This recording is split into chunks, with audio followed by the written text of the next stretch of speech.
At 3 in the morning on August 2, 2015, a former FBI agent called emergency services from his daughter's home in Winston-Salem, North Carolina. His voice was shaking.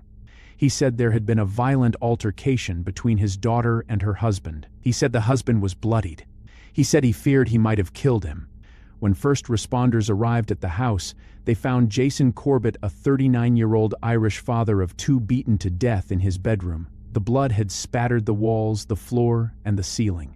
His skull had been shattered so completely that pieces of it were found scattered across the floor. The medical examiner would later say the number of blows was impossible to determine because fragments of his skull fell onto the autopsy table. His wife and his father-in-law were uninjured. His wife's bracelet was intact. Hit subscribe and turn on notifications if you're new here, because this case is one of the most disturbing we've covered on this channel.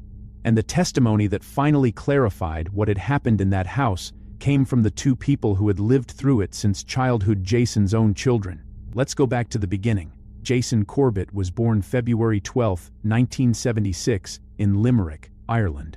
He grew up in a large family, 8 children, a twin brother named Wayne, parents named John and Rita, who prioritized warmth and closeness over material wealth. When the family went through financial hardship after their father lost his job, they pulled together. Jason took on part-time work as a security guard at a school sports center while still young, wanting to contribute, wanting to treat the people he loved. He was the kind of person who drew people to him, kind, hard-working, generous with his time and his presence. His friends and family described him with the kind of consistency that tells you the description is true. He met a woman named Margaret Meg and knew almost immediately that she was the one. They married and began building exactly the family they had both imagined. Their son Jack was born in September 2004. Their daughter Sarah arrived 2 years later. 3 months after Sarah's birth, on November 21, 2006, Meg woke in the night with an asthma attack and died in the hospital. Jason was 30 years old. He had a 2-year-old and a 3-month-old, and a grief that was almost bottomless. His family rallied around him, taking shifts with the children, being present in the way that close families are when something unthinkable happens. But Jason was a man with a strong sense of responsibility and an equally strong aversion to being a burden. He did not want to lean on his family indefinitely. In 2007, he decided to hire a live-in housekeeper. The first 2 candidates didn't work out: a Czech woman who didn't connect with the children, a Spanish woman with whom the language barrier proved too significant. Both were looking for short-term work. Jason needed someone who would stay. He decided the best option was an English-speaking nanny looking for a long-term position. In early February 2008, he emailed a 20-year-old American woman named Molly Martins in response to an advertisement she had placed. He hired her based on her resume, which, as would later emerge, contained material inaccuracies. She claimed to have graduated from Clemson University. She had actually dropped out. She claimed to have been approved as a foster parent. She had not. She made no mention of a recent psychiatric hospitalization or her diagnosis of bipolar disorder and manic depressive psychosis. Molly flew to Ireland on March 10, 2008. She had grown up in Farragut, Tennessee, the daughter of Sharon, who held a doctorate in mathematics from Emory University, and Tom Martins, who was an FBI agent and experienced attorney. The family was wealthy, status-conscious, and deeply invested in the public image of success. Their children were raised with a win-at-all-costs mentality from an early age. Molly had struggled to meet the family's expectations in the way her brothers had not. She had been frequently absent from school, which her parents attributed publicly to a physical condition, a problem with her left foot that required multiple surgeries and hospitalizations.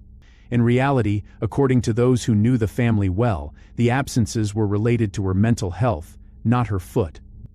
The Martins family kept that private, maintaining their external image regardless of what was happening at home.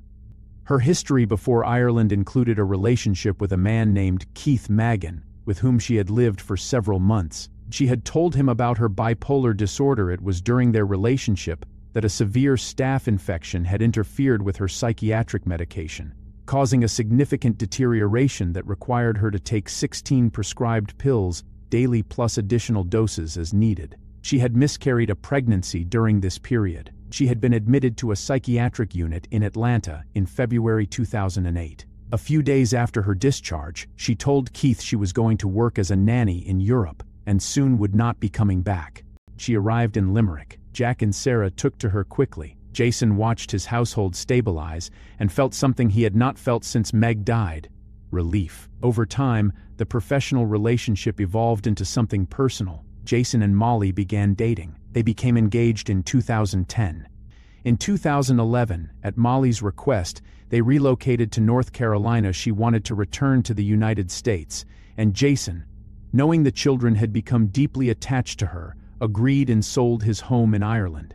He moved to a new country and took a position at a factory in Lexington, North Carolina. They married in a lavish ceremony in Molly's hometown of Knoxville, Tennessee. Tom Martins walked his daughter down the aisle. Jack and Sarah served as ring bearer and flower girl. Jason purchased a home in a well-regarded neighborhood featuring a golf course, club pool, tennis courts, and parks. He paid $58,000 cash. To the outside world, the life they constructed looked ideal. Jason became involved in the local golf club and community. Molly worked as a swim coach. Neighbors remembered them as constantly affectionate, holding hands, laughing, seemingly very happy. But behind that presentation, the marriage was deteriorating. Jason wanted to return to Ireland. He missed his family, his friends, the warmth of the life he had left. He openly discussed the possibility of divorce and of taking his children back home, the children who were, after all, his children. Molly's response to any mention of divorce was intense and escalating. She had been pressing Jason to formally adopt Jack and Sarah to make them legally hers, and his repeated refusals had become a source of ongoing conflict. According to his sister, Molly had begun telling neighbors and acquaintances that she was the children's biological mother, describing her own pregnancy with Sarah. She was not their biological mother. She had arrived in their lives as a hired nanny 2 years after Sarah was born. Jason became increasingly unhappy. He gained weight, which became another source of conflict. The night before his death, the couple attended dinner at a neighbor's home where Molly criticized his eating openly in front of everyone, commenting that it was inappropriate for someone his age to eat so much. He left the table without a word, fearing that Molly might take steps to prevent the children from leaving the country if he pursued divorce.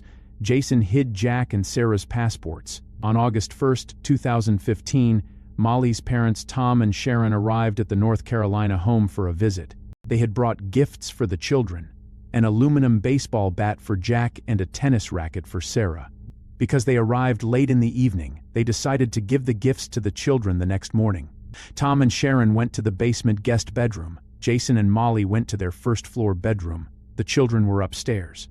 In the early morning hours of August 2nd, what Tom Martins would describe as a violent altercation began. Tom's account, as he gave it to investigators and at trial, was this: he was woken by strange noises from his daughter's bedroom. Concerned, he grabbed Jack's baseball bat from where it had been left, the gift he had brought for his grandson. He went to investigate.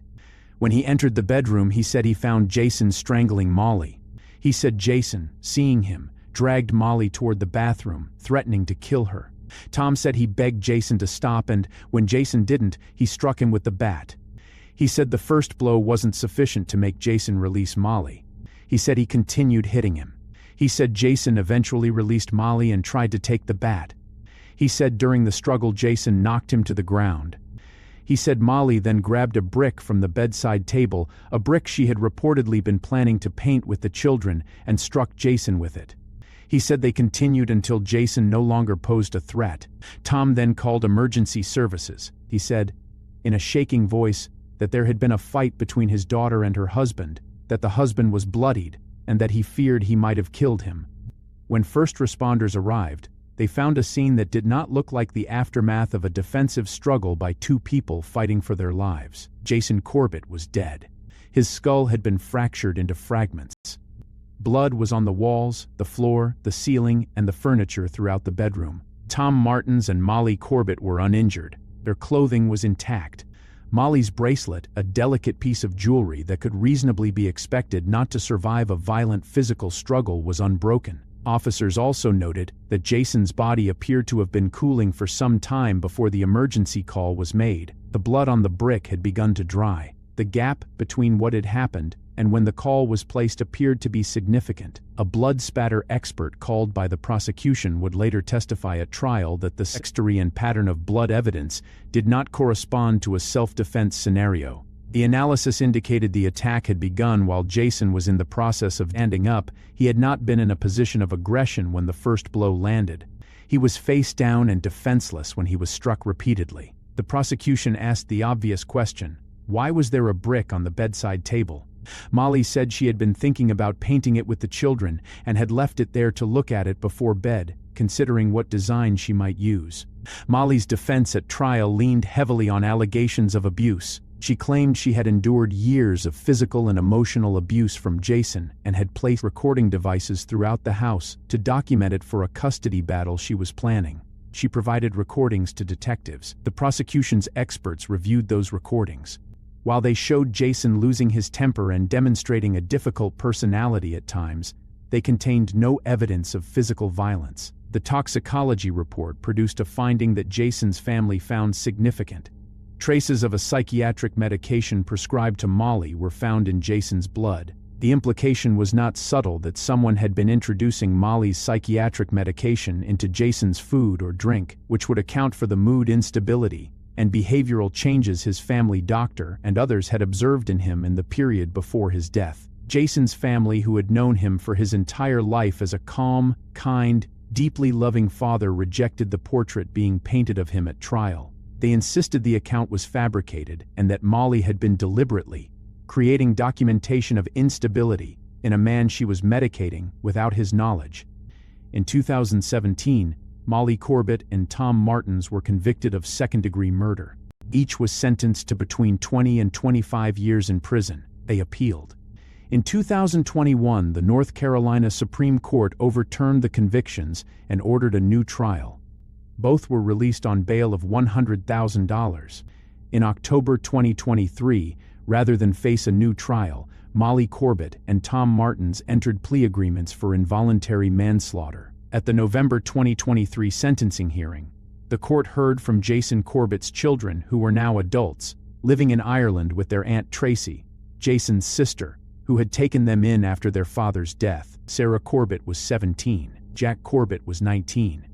What they said at that sentencing hearing was the clearest account of what had happened to their family. Sarah told the court that defense witnesses and attorneys had used and distorted her words, the words she had spoken as an 8-year-old child, to help Molly and Tom receive lighter sentences. She said Molly had taught her to shoplift, to vomit, and to lie. She said Molly used to hit her brother and starve him. She said when she was 5 years old, Molly had told her that her father had killed her mother. She said she had loved Molly deeply, and that Molly had used that love to manipulate her. Jack told the court that he had lied to investigators when he was 10 years old, and that he had spent years understanding how that lie had been used. He said, "I have never seen my father harm Molly.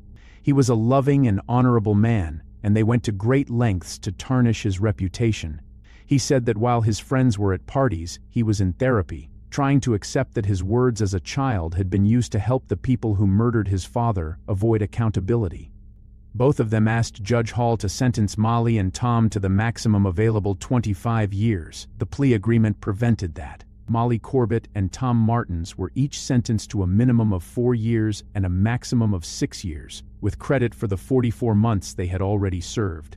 Tom Martin's attorney said he expected his client to be released within 7 months of sentencing. Jack and Sarah Corbett have built lives for themselves in Ireland, shaped irreversibly by everything that happened. Sarah worked with her Aunt Tracy to write and publish a series of children's books aimed at helping children cope with grief after losing a parent. Jack became a rugby player and a singer and songwriter. Both have continued to speak publicly about their father and about their belief that the justice he deserved was not fully delivered. Jason Corbett came to North Carolina from Limerick because the woman he had brought into his children's lives wanted to return to her home country. He sold his house in Ireland. He left his family, his friends, the community he had built. He did it because he believed his children's happiness and stability mattered more than his own comfort, and because he had watched Jack and Sarah attach themselves to the woman who had arrived in their lives as a nanny and become something like a mother. He was 39 years old. He fell asleep in his own bedroom on the night of August 1, 2015. He never woke up. His children grew up in the care of his sister, carrying what had been done to their father, to themselves, and to the memory of the man they knew, a man who, by every account from everyone who loved him, was nothing like the person his killers described when they needed to explain why he deserved to die. Leave your thoughts in the comments, and if you're not subscribed yet, you know what to do. New cases every week. We'll see you in the next one.